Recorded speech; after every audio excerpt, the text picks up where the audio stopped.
Right about now. Skiddly down, down, down, down. Hi, I'm Joey. Today, once again, we get a chance to chat with one of our favorites from around the world. He was born in the UK and he was raised mainly in Singapore, studied in the US. His parents are from India. And I think you already know who I'm talking about, the uber talented Dhruv. Welcome to our show today. Hello. Hi, thank you so much for that introduction. You got it like all right. Usually when people do these kinds of introductions, people get like a little muddled up because it is a bit confusing, but you had it all right, so thanks for that. How many languages do you speak then? English. I understand Hindi like very well, like pretty well, but I'm not like grammatically the best at speaking it. So, and then I learned Spanish in school, so that's about it, but I'm not very good at it either. So mostly just English, to be honest. So aside from English, jack of all trades for the languages. Yeah, I know all the languages. But okay, when it comes to what you studied in Yale, I think that is at least something that requires some expertise and some focus. You studied data science. Yeah, it's like a combination of things. It's like, I mean, there's a very big like math component to it, which is just like statistics and like, yeah, and like that's like very foundational, but then it's like all of those things. It's a lot of data analysis, obviously, and then the extensions of it as well. So very unrelated to what my career is, but just... Don't they also say that math triggers the part of your brain that often is related to creativity, though? Do you think, having spent so much time doing math in your life, does that help writing music? I don't know, actually. To me, like, math feels very, like, clean in a way that, like, writing doesn't. Like, it's, like, kind of, like, more predictable, right? Like, it's, like, there are patterns to it, and it's... I don't know. I find it's like two different parts of my brain. There are definitely elements of math that can be extremely creative. I'm just not like that good at it. Like I'm not particularly great at math, so I don't think I've gotten to that like higher level stuff when it becomes super creative. Like for me, it's very much like, okay, this is the formula or whatever. And just... Okay, so for you, the creative process is not formulaic. It's always a different approach. It's different all the time for me, but yeah. So it's not similar in that way. But how did you learn to write or do music? Like, as every good Asian kid, did you have to do piano lessons when you were little? Yeah, I did. You did? I did do piano lessons, but I'm honestly, I never really got that good at it. And I really didn't enjoy doing it for like, like a lot of the times you do like exams because like your parents want you to show something like for your talent, not just like you doing it. So I hated that aspect of it, but like the good thing is it's just like I was able to like play chords and know how to play different chords.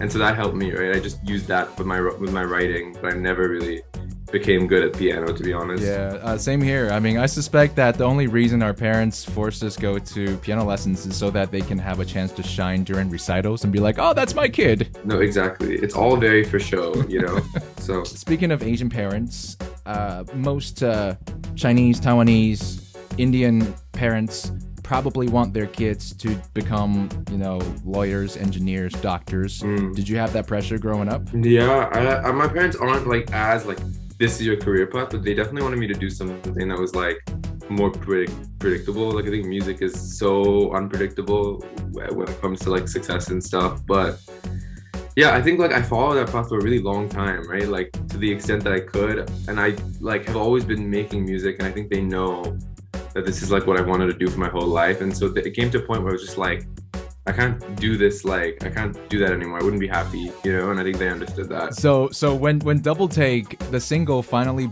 blew up earlier this year, did you have a chance to go to your mom and dad and say like, yo, what's up?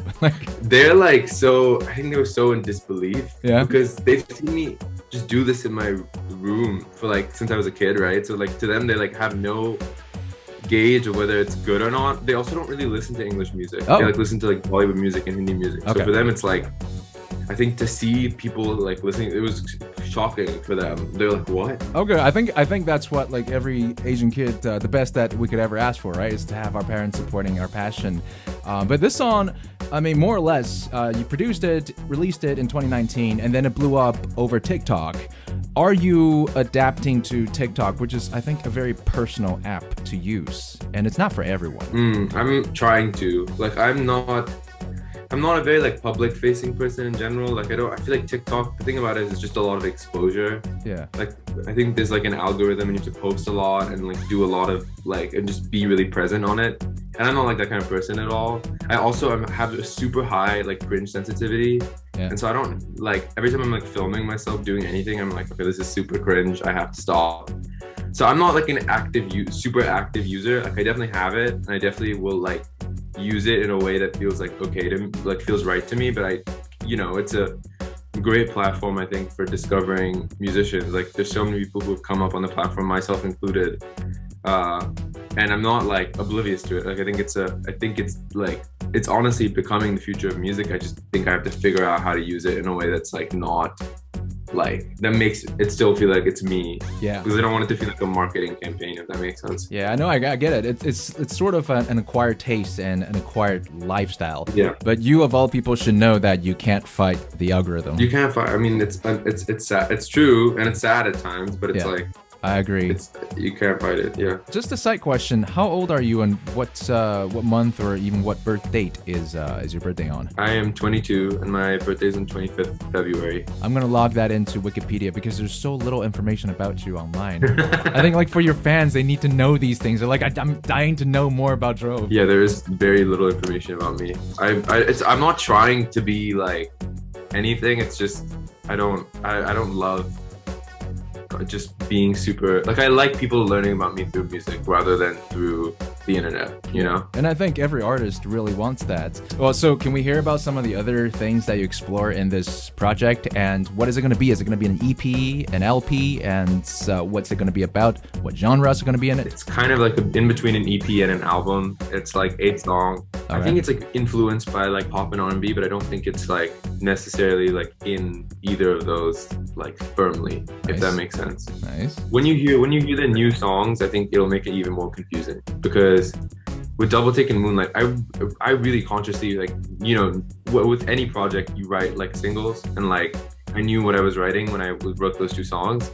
But writing a bigger body of work, it's like you have more flexibility and freedom to just like be more experimental. And I think like when you hear the next few songs, I think it's going to confuse you even more if you're already confused. Ooh, good. It's good to be confused. So we're going to be anticipating this one when?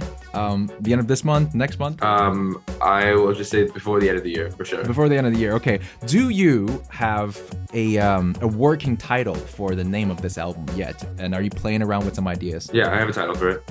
It's done.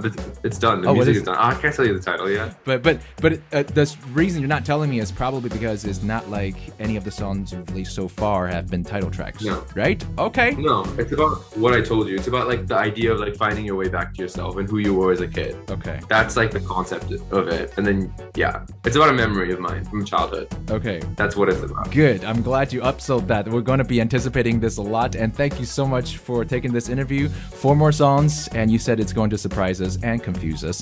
So, music to our ears. Today we had Dhruv. Thank you so much for joining us here. Thank you so much. Thank you. This was great. Thank you very much. Hello, Asia. I'm Dhruv, and you're listening to Asia Pop 40. Asia Pop 40.